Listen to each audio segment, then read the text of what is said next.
tension, sobrang stress, sobrang anxiety, nasisira ang ang katawan. Yun ang nagiging nawawala yung immune system na hina at doon na napasok ang sakit. Yun ang nangyari sa akin.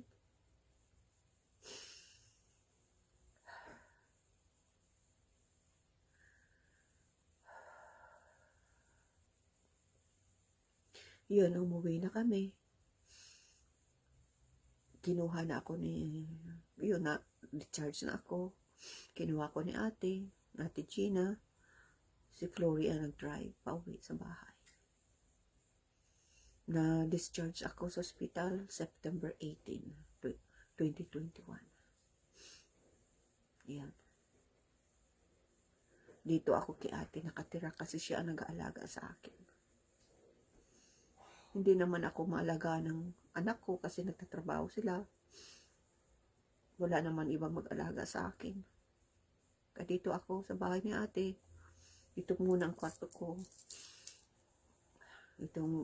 Yan, mga idodor-todor niya yan. Dito kwarto ito ni Ate. Pero lilagyan niya na muna ng mga idodor-todor niya. May sarili din akong banyo.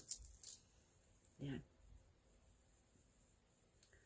Na yung, nakalimutan ko, yung nasa hospital ako, nagkuha si Ating manggagamot, spiritual healing. Nakausap ko yun sa cellphone, online. Yun. Ginagamot ako ng manggagamot sa Pilipinas, yung nakuha ni Ate. 3 yun na hard ni Ate manggagamot. Isa na gamot ako sa hospital. Nandun pa ako, spiritual healing. Tapos, dito sa bahay. Yan. 3 manggagamot. Okay. Ang part 2 na naman, sa sunod, kasi baka na ito. Ang kwento ko tungkol sa aking chemo, yan, blood test, ultrasound. Ayan, kung may naalala pa ako, yung kwento nung nasa hospital ako, ko sa part 2. So, maraming salamat sa inyong lahat, sa mga nag-pray sa akin. Appreciate ko talaga. See? Kalbo na ako.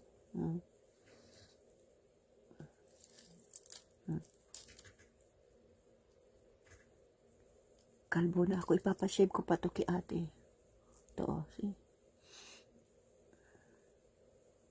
Yan.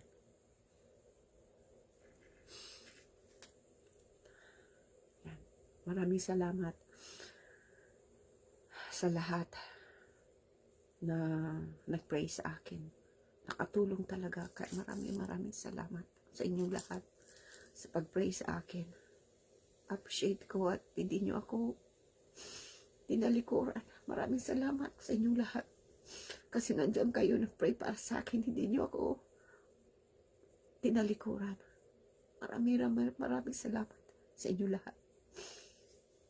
Nandiyan kayo para sa akin. Hindi kayo nagbago. Maraming salamat. Iano ko ng part 2.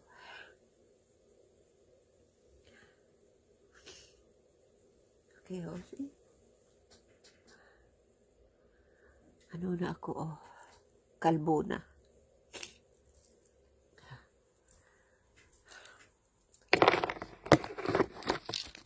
Maraming salamat sa inyong lahat.